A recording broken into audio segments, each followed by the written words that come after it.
Alors calmez-vous, il y a quelques temps, un sermon d'Axe a débattu avec des cathos sur la Bible et la morale. Le débat entier dure 2 heures, n'hésitez pas à aller voir si le cœur vous en dit, je vous ai mis le lien dans la description sous la vidéo. Mais à un moment arrive le thème brûlant de l'homosexualité. Vous allez voir, vous n'êtes pas prêts. Je vous laisse écouter et calmez-vous, je ferai des petites pauses pour ajouter des arguments ou des objections supplémentaires. Allez, c'est parti.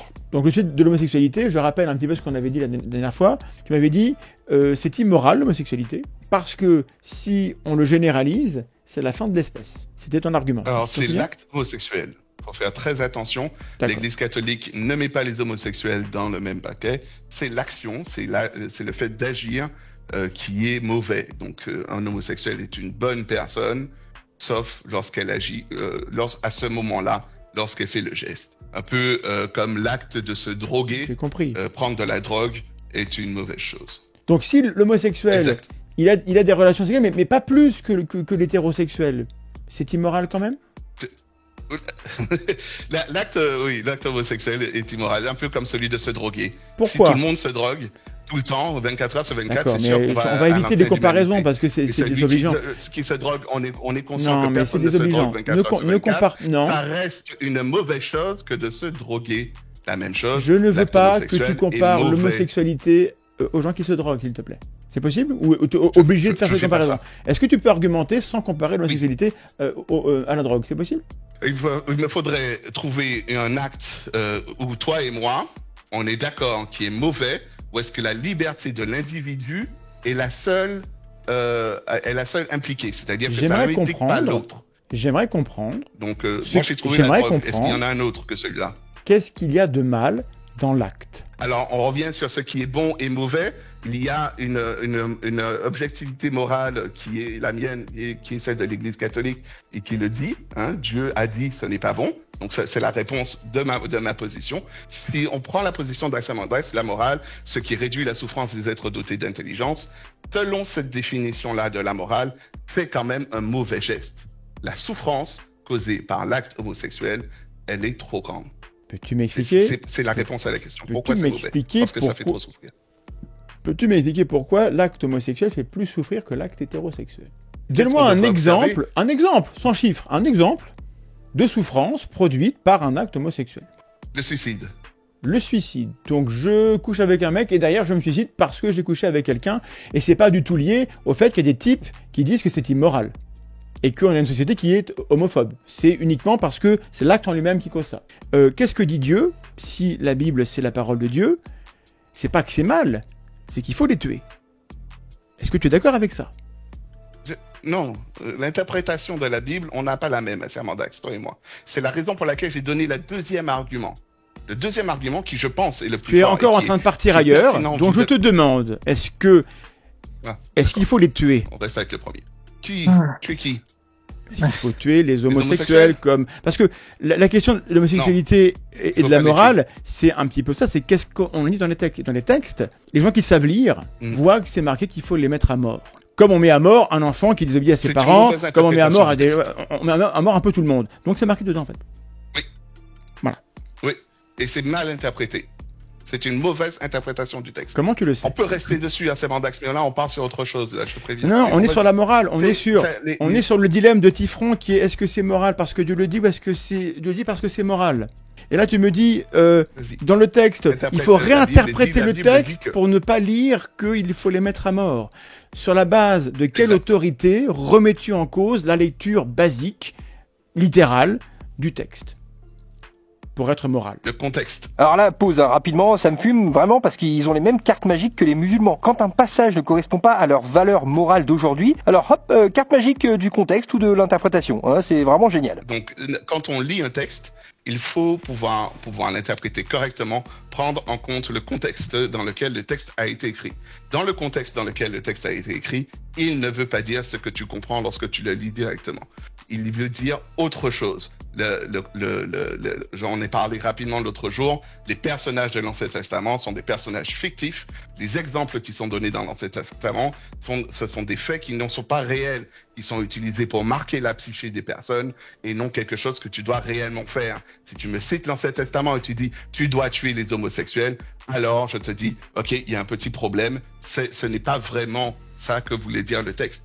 Si Sauf que c'est ce que faisaient les croyants à l'époque. je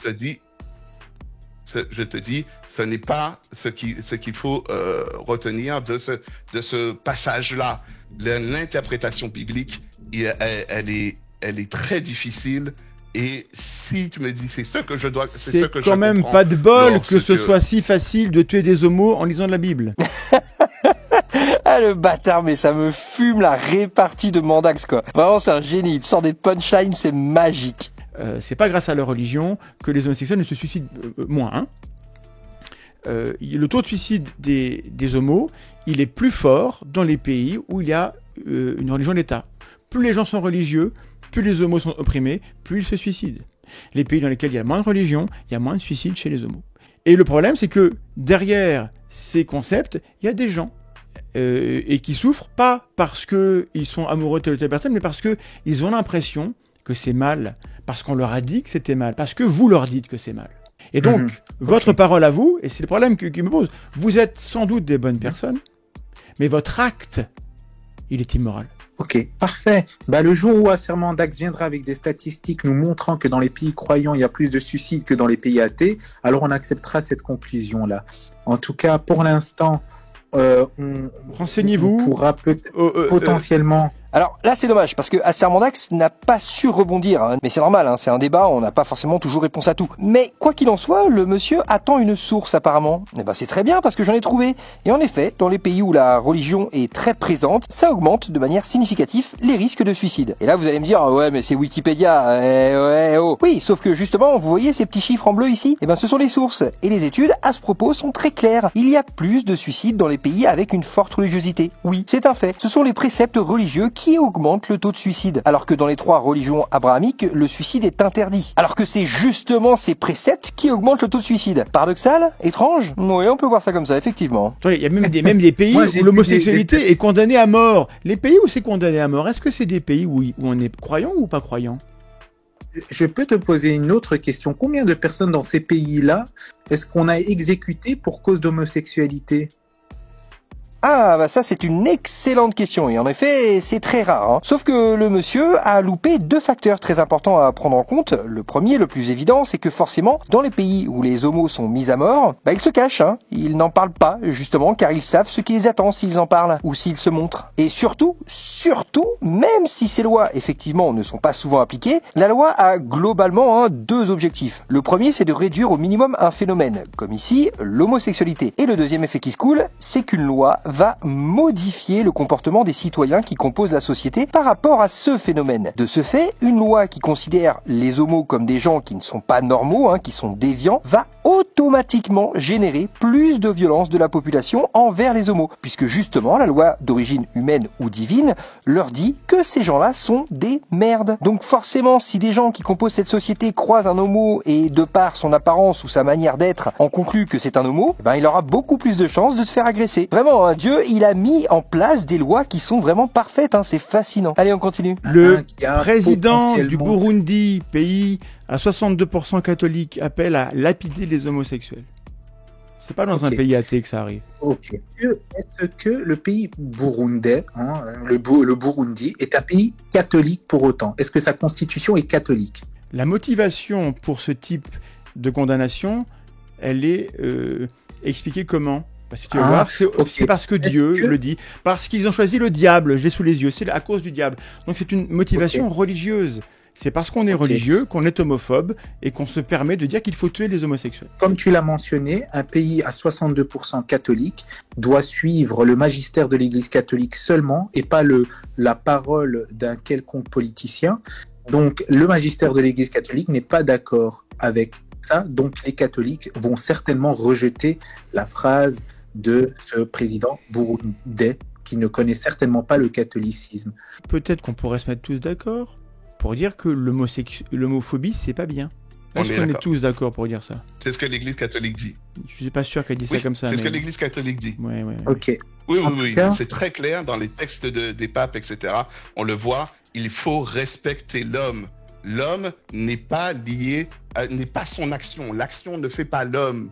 L'acte homosexuel, c'est ce qui est mauvais. Dire que l'acte homosexuel est immoral, c'est de l'homophobie en fait. Déjà, et ça, vous ne le comprenez pas apparemment. Et c'est pour ça qu'on a des gens qui se suicident un peu plus que si votre parole à vous n'était pas aussi puissante dans les sphères où elle l'est. Et c'est pas votre faute, hein. C'est les croyances que vous avez qui sont responsables de tout ça. Mais vous ne pourrez pas m'empêcher de le dire parce que voilà, je suis à peu près convaincu que les personnes qui ont des orientations et des attirances et qui vivent selon elles, sont plus épanouies que celles qui disent mon Dieu quelle horreur, ce serait tellement immoral, il faut que je me retienne. Oui, c'est ça ma base. Enfin non, c'est pas vrai que c'est ma base. Bah ouais. C'est-à-dire que j'ai effectivement recherché un petit peu. Hein, j'ai pas recherché avec approfondissement vu que je savais déjà que c'était vrai, hein, vu que je me base sur l'Église catholique et sa vision du monde. Mais effectivement, si je cherche quelques outils de mesure, je sais pas quels sont tes outils de mesure de la souffrance sacramentale. Et donc c'est pour ça que j'ai un peu de difficulté. C'est toi qui affirmes que tu sais que c'est mieux. Donc ce sont tes outils à toi que tu dois nous montrer. Si tu le sais, comment tu le sais? Parce que l'Église catholique le dit à Serment d'Axe. C'est bizarre que on revient sur le truc. Alors, admettons, faisons une expérience de pensée. Faisons une expérience de pensée. Admettons qu'on ait les outils pour mesurer. Admettons qu'on peut comparer et que la science dit, les gens qui ont une orientation qui n'est pas hétérosexuelle et qui ont des relations en dehors de l'hétérosexualité, finalement, elles sont plus heureuses que les autres. Admettons qu'on ait cette mesure. Est-ce que cet argument-là te ferait changer d'avis sur l'immoralité de l'acte ou pas? Non. D'accord, donc il faut arrêter de mettre cet argument. Ça n'est pas pour ça que tu penses que c'est immoral. Donc arrête d'argumenter en disant ça fait souffrir, parce que tu t'en fous, c'est pas ça ton argument. Tu penses que c'est immoral pour autre chose. Tu comprends? Je pense qu'on a bien avancé là ce soir. Tu penses que c'est immoral et ça n'a aucun rapport avec la souffrance. Mais toi, tu penses que c'est un rapport avec la souffrance? C'est toi qui affirmes que l'homosexualité n'est pas immorale. Est-ce que, oui ou non, tu as argumenté pour dire que les homos qui étaient abstinents étaient plus heureux que les autres? Tu l'as dit ça, il me semble. Ils souffraient moins que les autres. Non, je t'ai posé la question. C'est vrai que peut-être je me suis emporté avec les résultats que j'ai eus. Mais c'est vrai que j'ai fait cette recherche, hein, en particulier sur le suicide. Mais c'est très difficile d'utiliser l'outil suicide comme un outil de mesure de la souffrance, parce que il y a des contextes, comme disait Luc, on vient d'établir que la souffrance des homos t'était parfaitement indifférente. Ça n'est pas ça ton argument. Tu ne t'intéresses pas à leur souffrance, tu as un autre jugement. On l'a établi à l'instant. Donc, on va arrêter de discuter de ça. Pourquoi est-ce que c'est immoral? Parce que Dieu l'a dit, fin de la discussion, d'accord. Et moi, je dis, ce type de discours, puisqu'il est fermé à la question de la souffrance, a de fortes chances de causer de la souffrance. Ok. Enfin bon, voilà, je vais m'arrêter là. Mais je vous rassure, il y a encore plein de moments croustillants et n'hésitez pas donc à aller voir le débat en intégralité. Vraiment, c'est un autre monde. Bref, une sombre affaire. Et toi, mon petit bonhomme, t'en penses quoi finalement de tout ça? Parce que moi,